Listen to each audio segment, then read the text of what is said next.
ଆଗକୁ ଆସୁଛି ବାର ବ୍ରତ ଉପବାସ ବା ସଂକ୍ରାନ୍ତି। ଏଇ ଭଲ ଦିନମାନଙ୍କରେ ଯଦି ଆପଣମାନେ ବିନା ପିଆଜ ରସୁଣର ଏମିତି ରେସିପି ବନାଉଛନ୍ତି ତାହେଲେ ଦେଖିବେ ଭାତ ରୁଟି ସବୁ ଡବଲ ଖାଇବେ ଆଉ ହାତ ଚାଟି ଖାଇବେ, ଏତିକି ସ୍ୱାଦିଷ୍ଟ ଲାଗିବ। ତ ଦେଖନ୍ତୁ, ଦେଖିବାକୁ ଇଏ ଯେମିତି ସୁନ୍ଦର, ଖାଇବା ବି ବହୁତ ସ୍ୱାଦିଷ୍ଟ ବନିବ।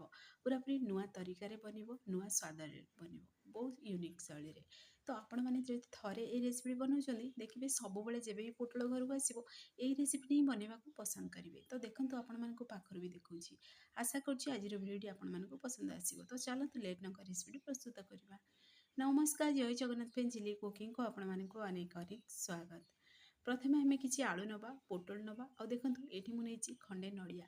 ଆଜି ଆମେ ନଡ଼ିଆ ଦେଇକରି ବହୁତ ସ୍ୱାଦିଷ୍ଟ ଗୋଟେ ରେସିପି ବନେଇକି ରେଡ଼ି କରିବା। ତ ଆପଣମାନେ ଫୁଲ୍ ଭିଡ଼ିଓକୁ ୱାଚ୍ କରନ୍ତୁ। ପୁରାପୁରି ସିକ୍ରେଟ୍ ଟ୍ରିକ୍ରେ ପ୍ରସ୍ତୁତ କରିବା ଆଉ ବିନା ପାଣିରେ ବି ଆପଣମାନେ ଏଇ ରେସିପି ବନେଇକି ରେଡ଼ି କରିପାରିବେ। ତ ଦେଖନ୍ତୁ, ଏଠି କିଛି ମୁଁ ପୋଟଳ ନେଇଛି। ପୋଟଳକୁ ଭଲସେ କ୍ଲିନ୍ କରି ଧୋଇଦେବା।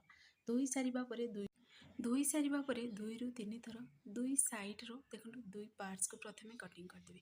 ତାପରେ ଛୁରୀର ହେଲ୍ପରେ ତାର ପତଲା ତ ଚୋପାଟା ଥାଏ ନା ଉପରେ ପୋଟଳର, ସେଇ ଚୋପାଟାକୁ ଆମେ ଚାଞ୍ଚିକିରି ବାହାର କରିଦେବା। ଆପଣମାନେ ଚାହିଁଲେ ପୁରା ଚୋପାଟା ବି ଚାଞ୍ଚିକି ବାହାର କରିପାରିବେ, କିନ୍ତୁ ଦେଖିବେ ପୁରା ଚୋପାଟା ଯଦି ତାର ବାହାର କରିଦେବେ ଖାଇବାକୁ ଦେଖିବେ ଏତେ ସ୍ୱାଦିଷ୍ଟ ଲାଗିବନି। ତ ଟିକେ ହାଲକା ଚୋପାଟା ଥିବ, କେବଳ ପତଲା ପାର୍ଟସଟାକୁ ବାହାର କରିବେ। ତ ଦେଖିବେ ପୋଟଳଟା ବି ଖାଇବାକୁ ସଫ୍ଟ ବି ଲାଗିବ, ଆଉ ଦେଖିବେ ମାନେ ଜଲ୍ଦି ବି ଇଏ ବନିକି ରେଡ଼ି ହେଇଯିବ। ତ ଦେଖନ୍ତୁ, ଏଇଭଳି ପ୍ରୋସେସ୍ରେ ମୁଁ ତାକୁ ଦୁଇ ଖଣ୍ଡ ହିଁ କରିଛି। ତ ଆପଣମାନଙ୍କ ମନ ପସନ୍ଦ ଅନୁସାରେ ଆପଣମାନେ ଏଠି କଟିଂ କରିପାରିବେ। ତ ସେଇ ପ୍ରୋସେସ୍ରେ ଆମେ ସବୁତକ ପୋଟଳକୁ କଟିଂ କରିଦେବା। ଆଳୁକୁ ବି କଟିଂ କରି ଗୋଟେ ପ୍ଲେଟ୍ରେ ରଖିଦେବା। ଆଳୁର ବି ଦେଖନ୍ତୁ ଏଠି ମୁଁ ଚୋପାକୁ ବାହାର କରିଦେଇଛି। ଆଳୁକୁ ବି ସେଇ ପ୍ରୋସେସ୍ରେ ମୁଁ କଟିଂ କରିଛି। ତ ଏବେ ଚାଲନ୍ତୁ ଆକୁ ଆମେ ସାଇଡ଼୍ରେ ରଖିବା। ଆଗ ପ୍ରଣାଳୀ ଆମର ପ୍ରସ୍ତୁତ କରିବା। ତ ପ୍ରଥମେ କ'ଣ କରିବା ନା, ଚାଲନ୍ତୁ ତାର ମସଲାଟା ବନେଇଦେବା। ସ୍ପେଶାଲ୍ ମସଲାରେ ଦେଖନ୍ତୁ ଗୋଟେ ଚାମଚ ବଡ଼ ଚାମଚ ସୋରିଷ ନେଇଛି, ନଡ଼ିଆକୁ ପିସେସ୍ରେ ପୁରା ଖଣ୍ଡ କରିଦେଇଛି, ଅଳ୍ପ ଟିକେ ଅଦା ନେଇଛି ଆଉ କଞ୍ଚା ଲଙ୍କା ନେଇଛି। ତ ଏବେ ସବୁତକ ଆମେ ଏବେ ଗ୍ରାଇଣ୍ଡିଂ କରିବା। ତା ଆଗରୁ ଅଳ୍ପ ଟିକେ ଆଉ ଟିକେ ଯେମିତି ଫ୍ଲେଭରଫୁଲ୍ ବନିବ ସୋରିଷ ତେଲ ଦେବା 2 ଚାମଚ। ସୋରିଷ ତେଲ ଏଠି ପୁରାପୁରି ଅପସନାଲ୍ ଅଛି, କିନ୍ତୁ ଏଇ ରେସିପିରେ ଯଦି ସୋରିଷ ତେଲ ଏଡ୍ କରୁଛନ୍ତି ତାହେଲେ ଦେଖିବେ ଫ୍ଲେଭରଟା ତାର ବହୁତ ବଢ଼ିଆ ଆସିବ। ଆଉ ଅଳ୍ପ ଟିକେ ପାଣି ଦେଇଦେବା, ତାକୁ ମିକ୍ସରରେ ଗ୍ରାଇଣ୍ଡିଂ କରି ଗୋଟେ ଫାଇନ୍ ପେଷ୍ଟ ବନେଇକି ଆମେ ସାଇଡ଼୍ରେ ରଖିଦେବା। ତାପରେ ଗୋଟେ କରେଇ ନେବା, ସେଇଥିରେ ଏଡ୍ କରିଦେବା ଆମେ ରିଫାଇନ୍ ତେଲ। ରିଫାଇନ୍ ତେଲ ବଦଳରେ ଆପଣମାନେ ଏଠି ଘିଅ ବି ଏଡ୍ କରିପାରିବେ, ଯଦି ଆପଣମାନେ ତେଲ ଖାଇବାକୁ ପସନ୍ଦ କରନ୍ତିନି ତ। ତ ଏବେ କ'ଣ କରିବା ନା, ଏଠି ମୁଁ ସୋରିଷ ତେଲ ବି ଏଡ୍ କରିଛି ଆଉ ପୁଣି ରିଫାଇନ୍ ତେଲ ବି ଏଡ୍ କରିଛି। ଆପଣମାନେ ଯଦି ଭଲ ଦିନମାନଙ୍କରେ ଯଦି ତେଲ ଖାଆନ୍ତିନି ତାହେଲେ ଆପଣମାନେ କେବଳ ଘିଅରେ ବି ବନେଇକି ରେଡ଼ି କରିପାରିବେ। ତ ତେଲଟା ପୁରା ଗରମ ହେଇସାରିବା ପରେ ଆମେ ଆଳୁ ଏଡ୍ କରିଦେବା। କଲର୍ ପାଇଁ ଅଳ୍ପ ଟିକେ ହଳଦୀ ହାଫ୍ ଚାମଚ ଦେବା ଆଉ ଲୁଣ ଏଡ୍ କରିଦେବା। ଲୁଣ ଏଡ୍ କରିବା ଦ୍ୱାରା ଜଲ୍ଦି ଦେଖିବେ ସିଝିଯିବ ବି ଆଳୁଟା ଆମର, ଆଉ ଦେଖିବେ ଆଳୁଟା ପାଞ୍ଚିଆ ସ୍ୱାଦ ବି ଆସିବନି, ଖାଇବାକୁ ବି ବହୁତ ଟେଷ୍ଟି ଲାଗିବ। ତ ପୁଣି ଥରେ ଟିକେ ଭଲସେ ମିକ୍ସ କରିଦେବା। ପୁରାପୁରି କଲର୍ ଚେଞ୍ଜ ହେଲା ପର୍ଯ୍ୟନ୍ତ ଆଳୁକୁ ଆମେ ଭାଜିବା। ତ ଏଠି ମୁଁ କଞ୍ଚା ଆଳୁ କଞ୍ଚା ପୋଟଳ ନେଇଛି, ଆପଣମାନେ ଚାହିଁଲେ ସିଝା ଆଳୁ ବି ନେଇପାରିବେ। ତ ଦେଖନ୍ତୁ ଆଳୁ ଆମର ଏଠି ପରଫେକ୍ଟଲି ପୁରା ଫ୍ରାଏ ହେଇସାରିଛି ଆଉ କେତେ ସୁନ୍ଦର ପୁରା କଲର୍ ବି ଆସିଛି। ତ ଆଳୁ ଏଠି ଆମର ପୁରା 70% ପୁରା ସିଝି ବି ଗଲାଣି। ତ ଏବେ ସବୁତକ ଆମେ ଗୋଟେ ବାଉଲ୍କୁ ବାହାର କରିଦେବା। ଆକୁ ଆମେ ଏବେ ସାଇଡ଼୍ରେ ରଖିଦେବା। ତାପରେ ଦେଖନ୍ତୁ, ଯେହେତୁ ସେଥିରେ ତେଲ ଅଛି ଆମେ ସେଥିରେ ପୁଣି ଥରେ ଏଡ୍ କରିଦେବା ପୋଟଳକୁ। ସେଇ ପ୍ରୋସେସ୍ରେ ହଳଦୀ ଲୁଣକୁ ଏଡ୍ କରିବା, ପୁଣି ଥରେ ଟିକେ ଭଲସେ ଆକୁ ମିକ୍ସ କରିବା। ମିକ୍ସ କରି ଟିକେ ଆକୁ ଭାଜିବାକୁ ଦେବା। ପୋଟଳର ବି କଲର୍ ଚେଞ୍ଜ ହେଲା ପର୍ଯ୍ୟନ୍ତ ଟିକେ ଭାଜିବା।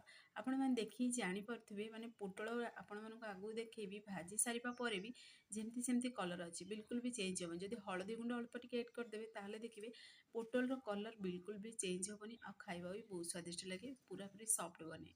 ତ ଦେଖନ୍ତୁ, ଆପଣମାନଙ୍କୁ ଆଗକୁ ଦେଖାଉଛି ମୁଁ କେତେ ବଢ଼ିଆ ଆମର ପୋଟଳ ରେସିପିଟି ପୁରା ବନିକି ରେଡ଼ି ବି ହେବ। ତ ପୋଟଳ ଏଠି ପୁରା ଭାଜି ବି ହେଇସାରିଛି ଆଉ କଲର୍ ବି ଦେଖନ୍ତୁ ବିଲକୁଲ ବି ଚେଞ୍ଜ ହେଇନି। ତ ଏବେ ଚାଲନ୍ତୁ ସବୁତକ ପୋଟଳକୁ ଆମେ ଗୋଟେ ବାଉଲ୍କୁ ବାହାର କରିଦେବା। ଆକୁ ଆମେ ଏବେ ସାଇଡ଼୍ରେ ରଖିଦେବା। ତ ସେମ୍ ପ୍ରୋସେସ୍ରେ ଆଉ ବାକି ପୋଟଳକୁ ବାହାର କରି ଦେଖନ୍ତୁ ଏଠି ମୁଁ ଗୋଟେ ବାଉଲ୍ରେ ରଖିଦେଇଛି ଆଳୁ ପୋଟଳକୁ। ତ ଏବେ ଆମେ ସାଇଡ଼୍ରେ ରଖିବା, ଯେହେତୁ ସେଥିରେ ତେଲ ଅଛି। ଆଉ ଚାହିଁଲେ ଆପଣମାନେ ଏଥିରେ ତେଲ ଏଡ୍ କରିପାରିବେ, ଆଉ ଯଦି କମ୍ ତେଲ ଖାଇବାକୁ ପସନ୍ଦ କରନ୍ତି ତାହେଲେ ବି ବାହାର କରିପାରିବେ। ଆଉ ଏହି ସମୟରେ ଚାହିଁଲେ ଆଉ ଗୋଟେ ଚାମଚ ଘିଅ ବି ଏଥିରେ ଏଡ୍ କରିପାରିବେ ତେଲ ସହିତ। ତ ଏଇଠି ମୁଁ ହାଫ୍ ଚାମଚ କଳା ଜିରା ଏଡ୍ କରିଛି। ଏଇ ରେସିପିରେ ଆପଣମାନେ କଳା ଜିରା ଏଡ୍ କରି ଦେଖନ୍ତୁ, ଦେଖିବେ ତାର ଫ୍ଲେଭର୍ ବହୁତ ବଢ଼ିଆ ଲାଗିବ। ତ କଳା ଜିରା ଏଡ୍ କରିସାରିବା ପରେ ଟିକେ ଭାଜି ହେଇସାରିବା ପରେ ଆମେ ବଟା ଦେଇଥିବା ସେଇ ମସଲାକୁ ସେଥିରେ ଏଡ୍ କରିଦେବା। ଏଡ୍ କରିକିରି ଆମେ ପୁଣି ଥରେ ଟିକେ ଭଲସେ ଆକୁ ମିକ୍ସ କରିବା। ମିକ୍ସ କରି ପୁରା ଆକୁ ଲୋ ଟୁ ମିଡ଼ିୟମ୍ ଫ୍ଲେମ୍ରେ ଟିକେ କଷି ହେବାକୁ ଦେବା। ଯେହେତୁ ଏଥିରେ ସୋରିଷ ଏଡ୍ ଅଛି ତ ଅଧିକା ସମୟ କଷିବାନି। ଯଦି ଅଧିକା ସମୟ କଷିବେ ତାହେଲେ ହାଲକା ପିତାଳିଆ ସ୍ୱାଦ ଆସିବ, ସେଥିପ୍ରତି ଟିକେ ଧ୍ୟାନ ଦେବେ। ତ ଦେଖନ୍ତୁ ଚାରି ସାଇଡ଼୍ ପୁରା ତେଲ ବି ଦେଖାଗଲାନି। ତ तो जानदेवे जे परफेक्टली कषि भी हो सारानी। तो पुणी थे आम एड करदे से आलू पोटल को एड करी पुणी थे टे भलसे आपको मिक्स करदे।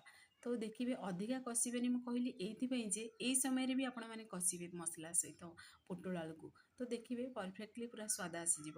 तो यही तरीके आपण मैंने थे ट्राए करूँ बिना किसी गुंड मसला बिना लंका गुंडे भी आपण मैंने ये रेसिपी बनई पारे। जेहेतु कंचा लंका भी ये एड अच्छी हेल्दी भी रही टेस्टी भी रही रेसिपीटी। तो एबे कौन करवा स्वाद अनुसार देदेबा लुण ध्यान रखिए जेहेतु आम आलू रे लुण एड करते पोटल भी लुण एड करते केवल ग्रेवी अनुसार ही लुण एड करवा ये आम अल्प टिके आम ये राग को पुणी लुण को बैलेंस करने हाफ चामच से चीनी एड कर चीनी ये पूरा पूरी ऑप्शनल अच्छी पुणी से जेहेतु सोरिष भी आम बाटिकी एड कर चीनी जदि एड करेंगे ताहले देखिए स्वाद को बढ़ी दे थाए। तो आपण मान मन पसंद अनुसार आपण एड करेंगे स्किप भी करेंगे। तो देखो ये मसलाटा आमर ये परफेक्टली कषि सारी आलू पोटल सब मसलार कषि सारी। यही समय आम दुईटी टमाटो एड करवा टमाटो को आपण चाहिए जिते मसला बाटिले बाटिकी भी एड कर पारते किंतु यही समय जब टमाटो एड करेंगे तो देखिए टमाटो अधिका भी सीझीबनी।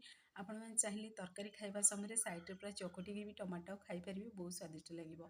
तो मुझे एड कर समय टमाटो को भी एड करदे अल्प टिके से कंचा लंका छोट छोट पीसेस कटिंग करी एड कर पूरा पूरी ऑप्शनल अच्छी। पुणी थे आम से एड करदे क्षीर आपण मैंने चाहिए केवल क्षीर भी बनई पारे किंतु मु गोटे गिना क्षीर देली हाफ गिना से गरम गरम पानी एड कर जेहेतु आउ अच्छी 40% सीझापी। तो आलूटा से एड कर।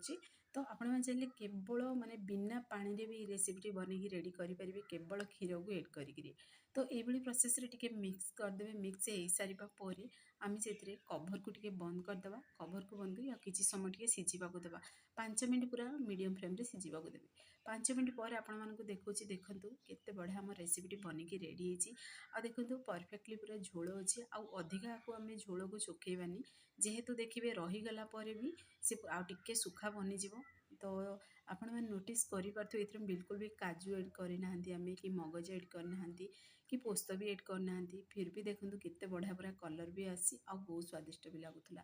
आ लास्ट आम अल्प टिके गरम मसला घर बेसिक गरम मसला ही एड करवा से कस्तूरी मेथी अल्प टिके एड करवा आ धनिया पत्र को छोट छोट पीसेस कटिंग करी एड करवा कर सारा पुणी थे टिके भलसे आपको मिक्स करदे। तो देखो फाइनाली केते बढ़िया आमर रेसिपी बनिकी रेडी हो सारा। फ्रेंड्स आपण मैंने घरे निश्चय ट्राए करूँ आपण मानकर अनुभूति मो सहित सेयार करूँ। आ देखो झटपट बन भी रेडी हो गला घरे थी बेसिक सामग्री आपण मैंने बनई पारे। तो फाइनाली आमर आलू पोटल कषा बा रसा आपण मैंने जहाँ भी कहींपारे फाइनाली आमर बनिकी रेडी हो सारी। तो ये चलते गोटे ये देखो मुझे बाउल नहीं से भी एड करी आपण मानक देखई दूसरी आउ टिके स्वाद को बढ़ावाई आउ टिके जिनस से एड करवा जदि आपण मैंने चाहिए एड करेंगे ना स्किप भी करेंगे किंतु मुझे एड करी बहुत बढ़िया लगुला। तो एबे हमें आउ टिके टेस्ट के तार बढ़ावाई कंचा सोरिष तेलर फ्लेवर ये बहुत बढ़िया लगे। फ्रेंड्स आपण मैंने निहाती ट्राए करूँ तापर मते कमेंट बॉक्स रे कमेंट करंतु केमती कौन लगिला।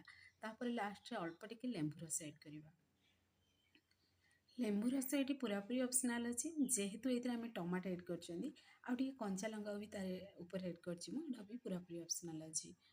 तो देखंतु सुपर टेस्टी आलू पोटल तरकारी बनिकी रेडी जाची पुणी बिना पिआज रसुण। तो आपण मैंने घरे निहाती ट्राए करूँ किसी नुआ तो निहाती ट्राए करवा कथा।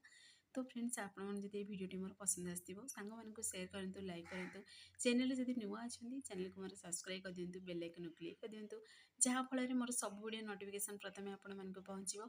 मुझे इजी इजी वीडियो नहीं आसबि आपण मैंने देखिए घरे निश्चय ट्राए करूँ। आ जब फेसबुक पेज देखुं ताहले फेसबुक पेज मोर फॉलो करूँ इंस्टाग्राम रे देखुले ना फॉलो करने को जमार भूलती।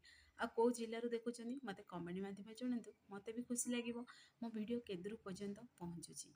तो देखूँ केते बढ़िया रेसिपीटी बनिकी रेडी होती। तो आपण मैंने निहाती ट्राए करूँ से पर्यंत रोची पुणी एक नुआ रेसिपी नहीं आसबि। नमस्कार जय जगन्नाथ।